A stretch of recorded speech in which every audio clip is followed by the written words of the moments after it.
നമസ്കാരം, ഞാൻ മനോജ് നെടിയാക്കൽ. വടക്ക് കിഴക്കോട്ടോടി റബ്ബർ ചരിത്ര നേട്ടം കൊയ്തു കേരള നഴ്സറികൾ. ആൽമയുടെ വടക്ക് കിഴക്കൻ റബ്ബർ മിഷൻ 1,79,000 ഹെക്ടർ പിന്നിടുന്നു.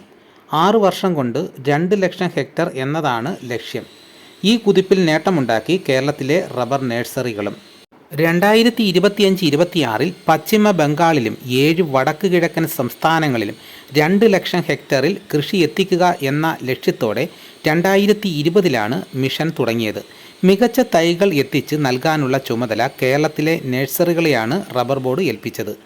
ആദ്യ സമയത്ത് തൈകളുമായി ഇവിടെ നിന്ന് മൂടിയില്ലാത്ത ബോഗികളുമായി തീവണ്ടികൾ വിട്ടിരുന്നു. പിന്നീട് വടക്ക് കിഴക്കൻ സംസ്ഥാനങ്ങളിൽ തന്നെ തൈ ഉൽപ്പാദിപ്പിക്കണമെന്ന ബോർഡ് നിഷ്കർഷിച്ചതോടെ നഴ്സറികൾ അവിടേക്ക് ചുവടുവെച്ചു. ഭൂമി വാങ്ങിയും വാടകയ്ക്കെടുത്തും പുതിയ വെല്ലുവിളി സ്വീകരിച്ച് അവർ മുന്നേറി. 8,03,00,000 തൈകളാണ് 5 വർഷം കൊണ്ട് ഉൽപ്പാദിപ്പിച്ചു കൊടുത്തത്. 1,00,000-ഓളം തൈകൾ നൽകിയ കോട്ടയം വടക്കേൽ നഴ്സറിയാണ് ഇവരിൽ മുമ്പൻ. 48 വർഷം പഴക്കമുള്ള നഴ്സറിക്ക് ഇത് ചരിത്ര നേട്ടമാണെന്ന് ഉടമ പറഞ്ഞു.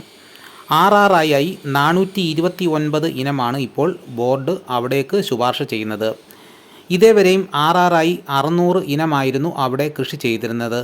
3 മാസം കൊടും തണുപ്പും മറ്റുമുള്ള അവിടേക്ക് യോജിച്ചത് 429 ഇനമാണെന്ന് റബ്ബർ ഗവേഷണ കേന്ദ്രം കണ്ടെത്തിയതോടെയാണ് മാറ്റം.